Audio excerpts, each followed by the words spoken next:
Central Illinois' best high school coverage starts now. Sports Extra over.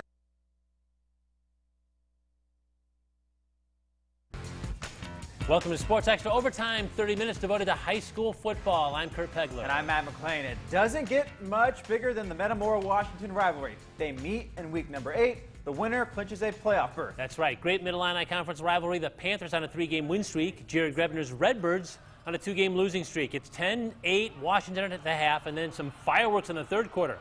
Thomas Borges, a huge run, terrific, blocks up the field for him. He comes to the near sidelines. It's a 56-yard play before he's shoved out of bounds. And moments later, E.J. Phillips, the 2-yard touchdown run to cap the drive. Panthers in front, 17-10. But back comes METAMORA on their next possession. Connor Willerton floats this ball over the Panthers' D. Caden Hartnett with the catch. He wins the race to the end zone. That's a 54-yard scoring play. The point after fails at 17-14 Washington. Stays that way till late in the fourth. Panthers are running out the clock, and Jack Lemus runs into the end zone. Washington stays in first with a big 24-14 win over their arch rival METAMORA Redbirds. Tim Briley's Morton squad trying to stay atop the Mid-Illini Conference standings. Potter's offense firing on all cylinders early on against Limestone. Lane Kaufman drops back, throws a beautiful pass to Ashton Sudam. 42-yard connection for a touchdown. Seth Glatz was all over the field for the Potters. He returned the opening kickoff for a touchdown. Then check out this interception. He jumps the route, returns it all the way down to the 7-yard line, which sets up this Morton touchdown. Kaufman, another pass. This one's going to beat the Tyson Hart. Morton rolls to a 54-6 victory. They're still tied with Washington going into the final week of the season. Dunlap becomes playoff eligible with a win over Canton. Canton starts the second quarter with the ball at their own 7, deciding to throw, and it's an interception. Adrian Grover steps in that play. And the very next play, Dunlap's going to take a shot at the end zone.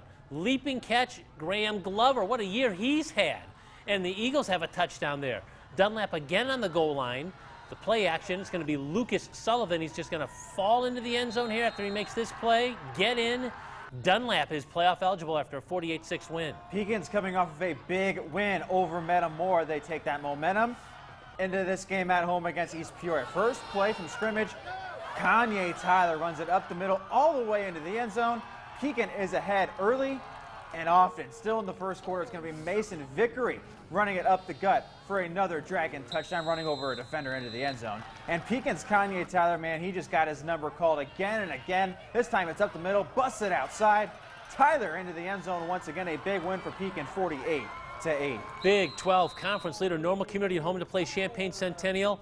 Good game in the rain. Ironman running back Javon Smith's going to lower his shoulders, going to punch this in for 6 points. It was a good start for the Ironman. How about Tommy Davis? He's going to refuse to go down on this hard run. Just move the pile until they blow the whistle dead, right? Keep going, keep going, keep going, keep going. Just moving the pile. Running back Christopher Taylor takes the handoff. He gets to the outside. He gets in the end zone. Normal Community, 35-13 winners. They've clinched at least a share of the Big 12 Conference title. Big game with Normal West next week. Notre Dame jumped into the Class 4A state rankings this week at home against Manual.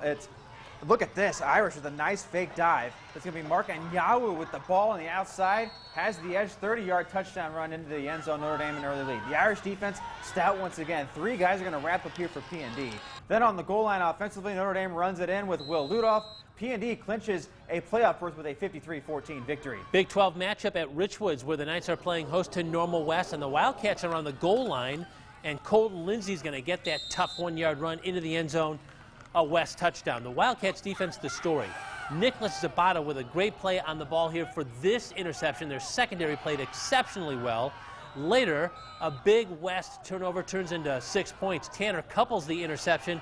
He's taking it all the way back on a pick 6. Normal West is playoff eligible after a 54-0 win at Richwoods. We love these highlights in Champaign. Bloomington travels to play Champaign Central. On a night where the Purple Raiders offense struggles, their defense shines. Adam Beasley fights through the offensive pass interference and makes the interception. Later, it's another Bloomington INT. This time it's the linebacker Tyler Moore with a pick and a little return. And Bloomington's offense gets the big play late. Marcus Griffin, a 43-yard beauty to Beasley for the game-winning touchdown. Bloomington wins a close game, 7-6. Tough assignment for UI. Has to go and play at Sacred Heart Griffin. Yeah, that's a 49-6 win for SHG. Peoria High picks up a forfeit victory over Urbana in week number 8. The Lions are now 6-2. They are guaranteed a spot in the playoffs. Hey, still to come, we've got all your small school highlights from all across Central Illinois. Those highlights are coming up when Sports Extra Overtime returns.